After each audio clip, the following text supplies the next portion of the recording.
Buen día, hoy vamos a meditar 2 Samuel capítulo 6, versículos 1 al 11. Después de establecer la capital de su reino en Jerusalén, David se dispuso a llevar el arca del pacto a la ciudad. El arca del pacto representaba la presencia de Dios, ¿se acuerdan?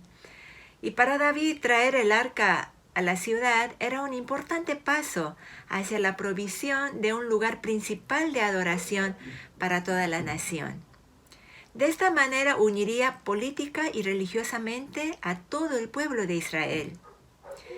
Por mucho tiempo, el arca del pacto había quedado olvidada por el pueblo. Luego que ésta fue capturada por los filisteos y fue devuelta milagrosamente, como narra en 1 Samuel 4 al 6, el arca quedó por 20 años en la casa de un levita que se llamaba Abinadab, en el pueblo de Kiriat Jearim, a unos 15 kilómetros de Jerusalén. Según 1 Crónicas capítulo 13, David consultó a los líderes de Israel de traer el arca a Jerusalén y toda la asamblea estuvo de acuerdo porque les pareció bien. Entonces, ya teniendo la confirmación del pueblo que su deseo era bueno, David organizó una gran procesión para trasladar el arca. Todo el pueblo estaba de fiesta en la procesión. Dice el versículo 5 que David y toda la casa de Israel se regocijaban delante del Señor con toda clase de instrumentos de madera de ciprés, arpas, liras, panderetas, sistros y címbalos. Hasta ese momento todo iba bien con los planes de David.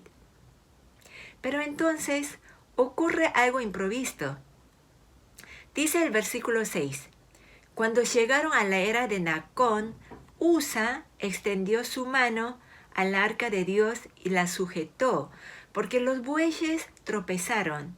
Entonces el furor del Señor se encendió contra Usa, y Dios lo hirió allí por el atrevimiento. Y murió allí junto al arca de Dios. Uno lee esto y se pregunta, ¿por qué? Si Usa lo único que hizo fue proteger el arca de pacto para que no se cayera, ¿por qué lo mata Dios? David se preguntaría lo mismo. Por eso dice que se enojó y después tuvo mucho temor. ¿Cuál era el problema acá? La intención y el deseo de David de llevar el arca a Jerusalén era buena y estaba conforme a la voluntad de Dios. Pero la forma de llevarlo no seguía las instrucciones de Dios. En Números capítulo 4, Dios da instrucciones precisas para trasladar el arca. Esta primero debía ser cubierta con las telas del tabernáculo, no expuesta a la vista. Después de ser cubierta, el arca debía ser cargada sobre los hombros de los levitas a través de 2 varas que se metían por los anillos a los lados del arca. Y Dios advirtió que si tocaban el arca morirían. Números 4:15 dice, pero no tocarán cosa santa, no sea que mueran.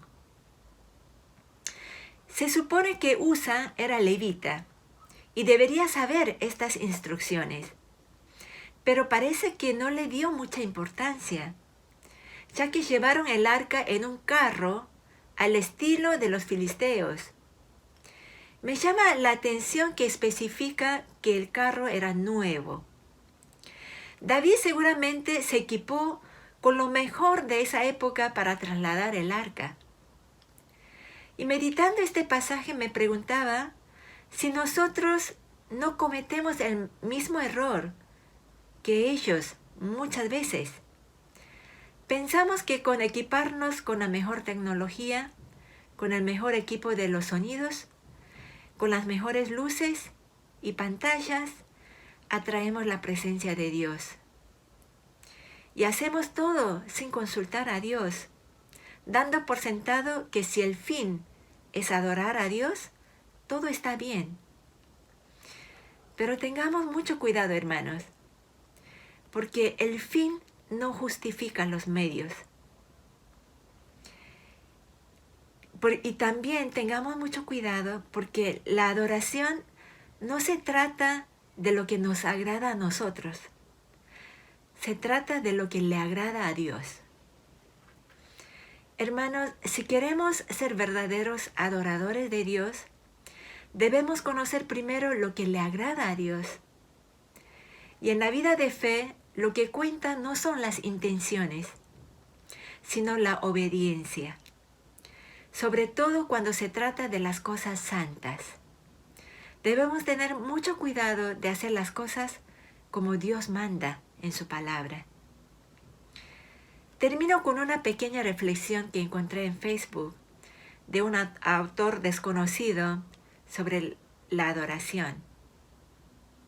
Y decía lo siguiente: la iglesia no tiene escenario, tiene altar. En el escenario hay performance, en el altar hay sacrificio. La iglesia no tiene show, tiene cultos. En el show hay exhibición, en el culto hay rendición. La iglesia no tiene estrellas, tiene siervos.